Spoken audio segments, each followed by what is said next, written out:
When he knows I am is the fulfillment of his desire, the desire is filled. To look outside the God self for the fulfillment of his desire is folly. To unfold, the self must do the unfolding. Then, what a realization, what an awakening to know the I am, to know that within is the power, substance, and intelligence from which all forms take form, and to know that the moment a definite and true ideal of desire can be intelligently formed, the power, intelligence, and substance of spirit must flow to it and bring it forth. Are these not treasured in heaven that we have not beheld? Here in the unformed lie boundless treasures hid within ourselves. How clear this is to the one that has found the pearl. Then think, seek ye first the kingdom of God, and his righteousness, righteousness, and all these things shall be added unto you. The reason they are added is that they are made out of the very essence of spirit. The consciousness must first find the spirit before it can form the desired thing.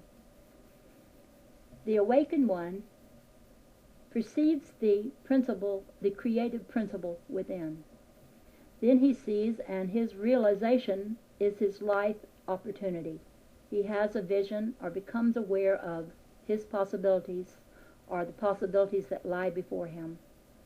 With the knowledge that the creative power lies within, he recalls his heart's desire. This becomes an ideal or mold that draws forth power and substance to fill the mold. I see is the soul's conception. It is the promised land, the dream come true, toward which the soul may look in faith.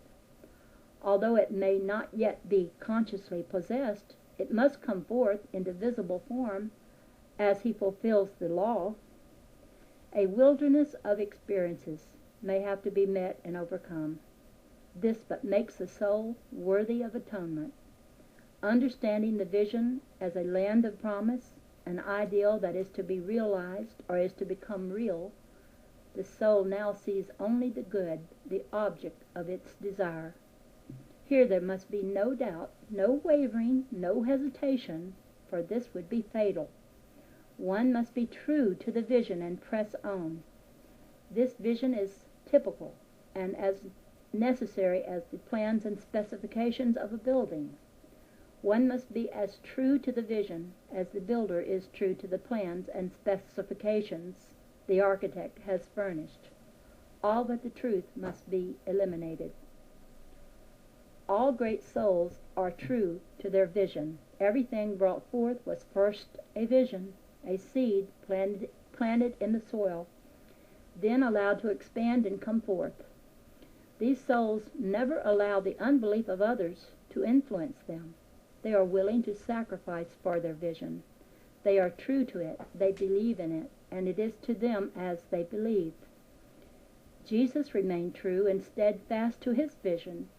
He adhered to his plan, even when those nearest and dearest to him were unbelieving and untrue. It was unto him as he believed, and it is so unto all.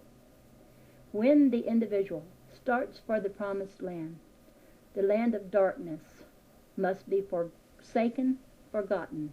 He must leave the darkness and start toward the light. It is impossible to go and stay at the same time. The old must be forsaken, the new adhered to. He must forget the things he does not wish to remember, and remember only the things he wishes to retain. One is as essential as the other. The vision only must be remembered if he wishes it fulfilled. He must remember by holding in mind the vision he wishes to reproduce. He must disremember or refuse to remember the things he does not wish to reproduce.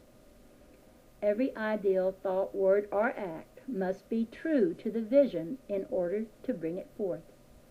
This is true concentration, the concentration of devotion, the centering of the forces upon the essential.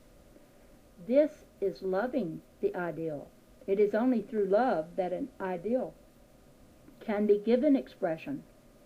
Love makes the ideal become the real.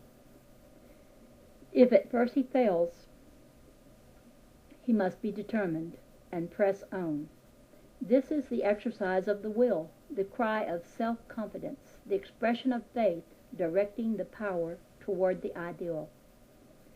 This ideal could never be attained without this conscious direction of power, this exercise of the will. And yet it would be fatal to the ideal if the will, too, were not ideal. The will must possess the same quality as the ideal to serve. If the will does not possess the desire to serve, the power the will wishes to direct cannot be released from the soul. The will to be served turns the life current against self. The will to serve keeps the life current flowing through self and keeps the self in radiation. I'm going to read that again. The will to serve, the will to be served turns the life current against self. The will to serve keeps the life current flowing through self and keeps the self in radiation. To serve gives purpose to vision. It releases love in life. How can love be expressed unless it flows through the one expressing life? If it flows through the consciousness, the whole organisms respond. It thrills every cell with the love it expresses. Then the body becomes harmonized, the soul becomes radiant, the mind becomes enlightened, the thought becomes keen, brilliant, alive, definite. The word becomes positive, true, constructive. The flesh is renewed, purified, and quickened. Affairs are adjusted, and all things assume their true position. The I am is expressed through the me, and the me is no longer allowed to suppress the I am. If the body is not obedient to spirit, how can it express the spirit? The conscious mind must seek and want the spirit in order to learn the power of the spirit. In this way, the individual learns to know that spirit is the fulfillment of the need.